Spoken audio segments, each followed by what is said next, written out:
Hi, it's Lana coming to you again via video. We're going to try this again this week and sort of mix it up between the writing and the video.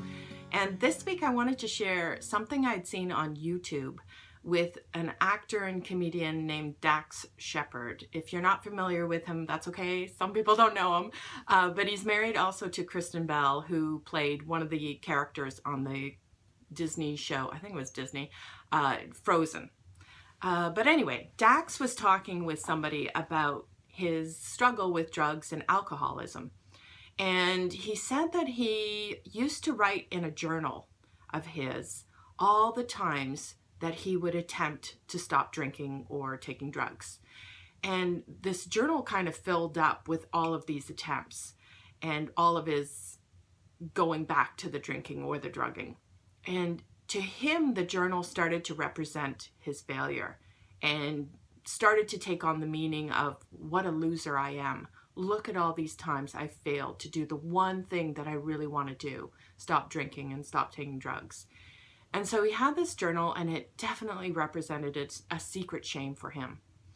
And one day a friend of his was over and he happened upon this journal, and so he started flipping through it and seeing all of these entries.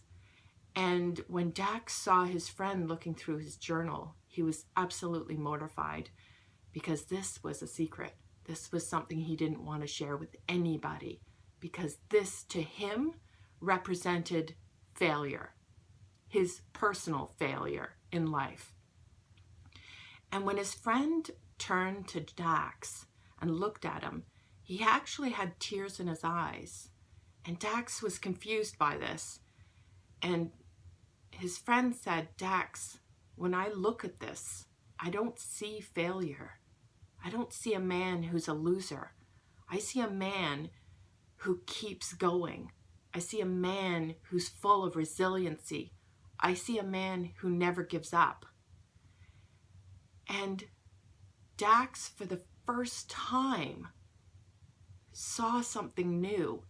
He saw that the thought, the meaning and the story he had created in his mind about all these attempts that he'd made to stop drinking or doing drugs, he realized that there was more than one thought he could have had about this.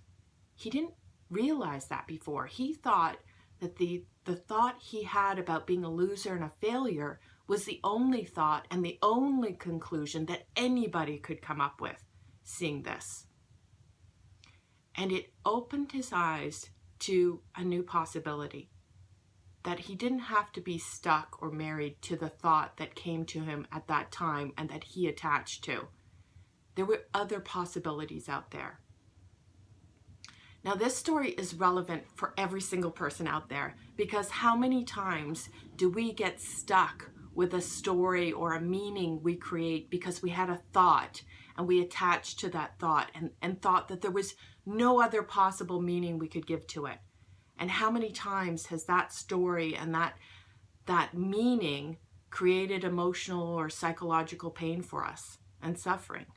Because we believed it. We thought it represented a truth. We didn't know there were any other options out there. So what I invite you to do is look in your own life. See where you've created a meaning innocently and unwittingly, not realizing there could be so many different possibilities and not ones that create emotional suffering for you. So take a look, see where it's true in your own life. Consider the possibility. There's another way to see this. Until next time, bye.